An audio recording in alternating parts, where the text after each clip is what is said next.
One farmer grows the best tomatoes in town. Another grows much less on 1/3 of an acre, yet sells them to one customer who paid him $312,000 per year. The difference? It wasn't the tomatoes. Remember, farmers are in the people business, the relationship business, not the vegetable business. There's a lot of value in those relationships, and without them, you're just a grower, not a farmer. According to the Harvard Business Review, acquiring a new customer costs 5 to 25 times more than retaining an existing one. But here's what every new farmer needs to understand. Your product will never be perfect. 80 pounds. There's 80 pounds of carrots on the order sheet. I don't think I have 80 pounds of carrots this week. I better check the walk-in. Yep, I for sure don't have 80 pounds. I might have 60. Damn. Crops fail, insects attack, demand spikes. This happens to every farmer, everywhere. When you're short, you have two choices: disappoint your customer or find a solution. Most farmers choose disappointment. Curtis chose to lean on his relationships. Here's what Curtis did when he was short on product. He sourced from other local farmers, not his competition, his partners.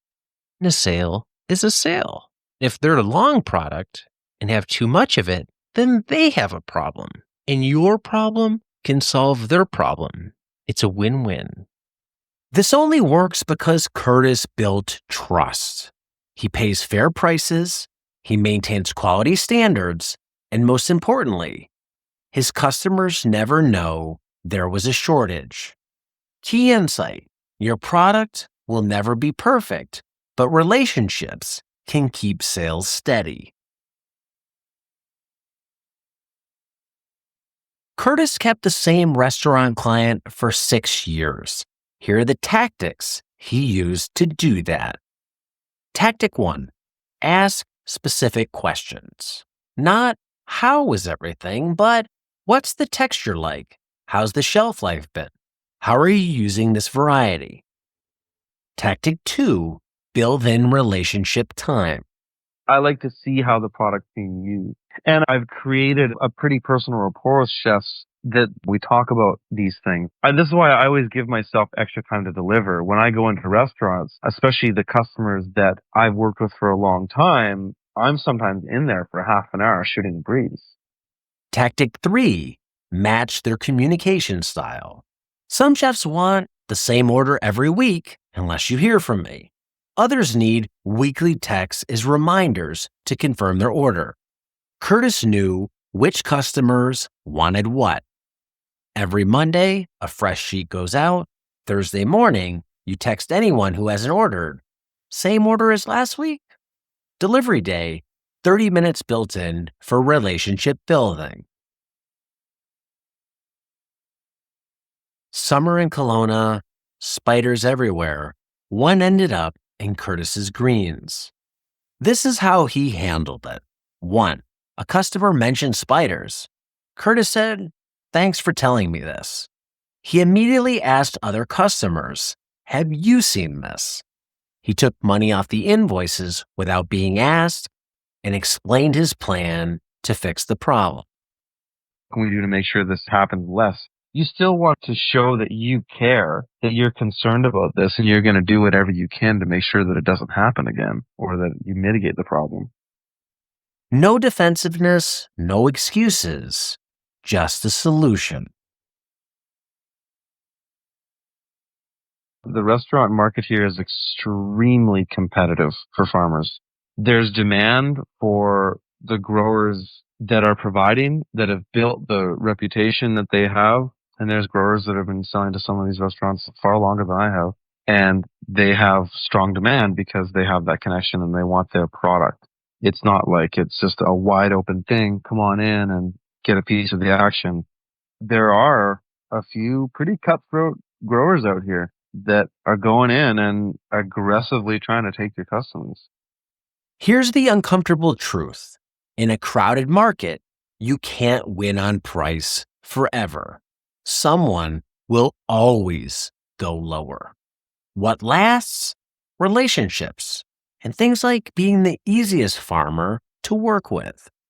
The tomato Nazi had the best tomatoes, double the price, but he got mad at chefs for using them wrong. The result wasn't good for him. This is what chefs had to say.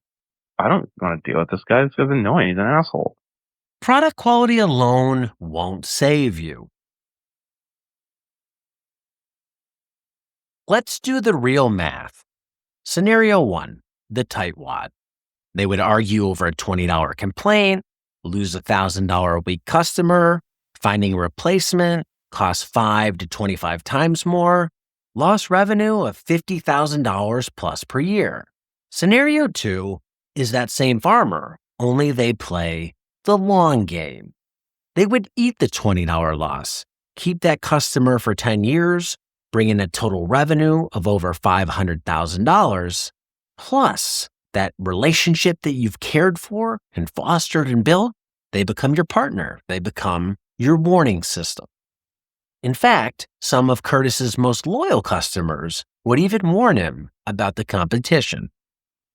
I have such close relationships with them that in the case of that happening, and it has before, they let me know. I've gotten a call say, hey, just so you know, so-and-so is coming out and offering this price. Every time. I'm always digging for feedback, and you have to do that. Here's the deal. Most people don't want confrontation. Most people would just, if they thought you screwed them over and the product wasn't nice, there was a mistake on the invoice or whatever, most people would just not call you again. So go hunting for constructive criticism with your customers. With new customers, check in after every delivery to see how things are going.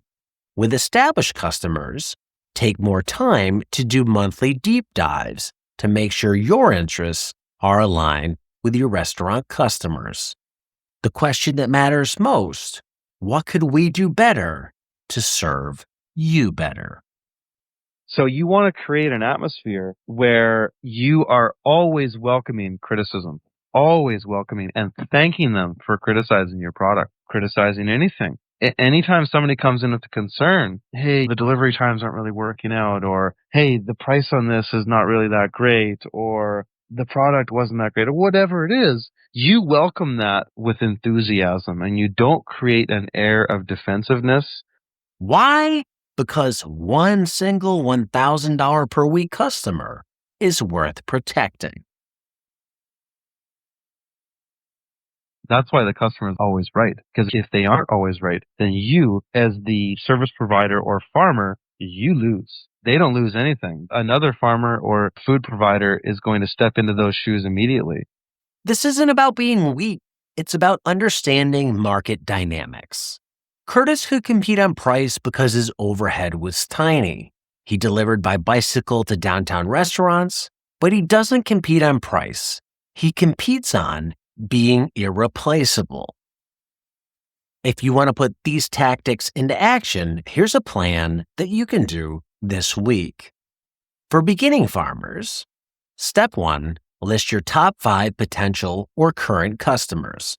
Step 2, identify 2 other farmers you could source from to service your customers if you were short on product.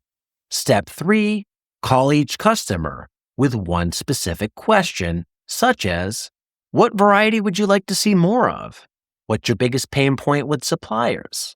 When's the best time for deliveries? Remember, you aren't calling to sell. You're calling to listen. As a bonus, start texting your customers. Hey, same order as last week? Simple, clear, effective. For Curtis, this all led to 6 years with the same customers and over $100,000 in annual sales. This wasn't because Curtis never failed. In fact, he ran short on product regularly. But he built something more valuable than perfect vegetables. He built trust. Remember, farmers are in the people business, the relationship business, not the vegetable business. Your vegetables will have bad weeks. Your relationships don't have to.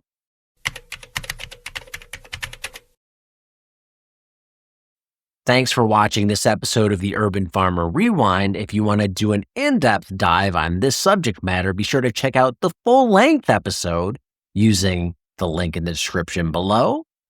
I hope you enjoyed this one. And as always, be nice, be thankful, and do the work.